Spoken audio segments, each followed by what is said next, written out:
Здравейте! На 15 ноември в 23 часа и 28 минути ни предстои мощно пълнолуние в знак Телец. То се реализира на фона на доста интересни космически събития, за които ще споделя с вас след малко. Първо искам да подчертая какво е посланието на пълнолунието, а именно време е да покажем на света, на хората около нас, нашите стойности, нашите качества, всичко това, което ние носим като вътрешен потенциал и заряд, да го споделим с тях и да утвърдим себе си, да заявим себе си и своите качества. Това е смисълът. Интересното по време на пълнолунието е, че то се случва в така постоянния, търпелив и устойчив знак Телец, но в съвпад с Уран, планетата на бунта, на внезапните промени, на импулсите, които идват неочаквано и ни поставят в най-различни ситуации.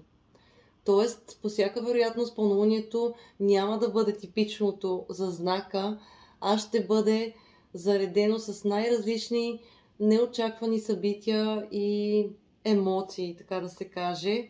Освен това, Венера в знак Козирог, която в момента е в квадрат, един доста напрегнат аспект с лунните възли, е управител на пълнолунието.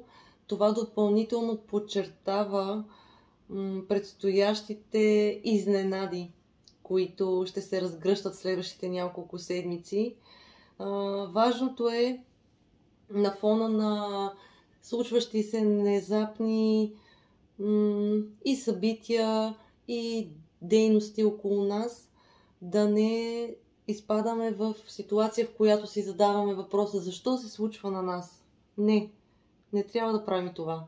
Важното е да разберем какво всъщност иска да ни каже ситуацията или нещото, което се случва, а не да се питаме защо се случва на нас. Това е смисълът. Докато продължава пълнолунието, всъщност то е подкрепено от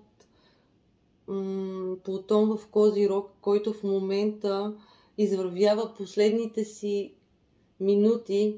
Той е на 29-я критичен градус в знак Козирог.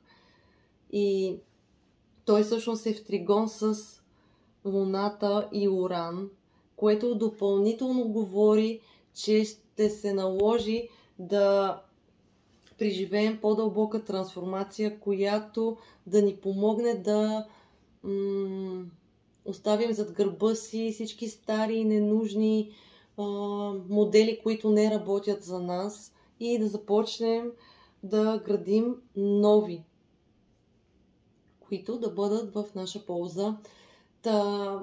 Плутон в следващите 250 години той просто няма да се върне повече в този знак. Ние повече няма да преживеем това негово влияние, а ни предстои да премине в знак Водолей, с което започва и епохата на Водолея. И следващите 20 години ние ще бъдем свидетели на най-различни иновативни, най-различни технологични, медицински, политически и всякакви промени, които ще оказват влияние на глобално ниво най-вече. Друго интересно, което се случва по време на пълнолунието, е подкрепата пък на Нептун към Слънцето в Скорпион. То смекчава иначе по-крайните влияния, които има то върху нас, и ни придава така една по-голяма лекота, с която да приемаме промените. Пожелавам успех на всички и до нови срещи. Благодаря.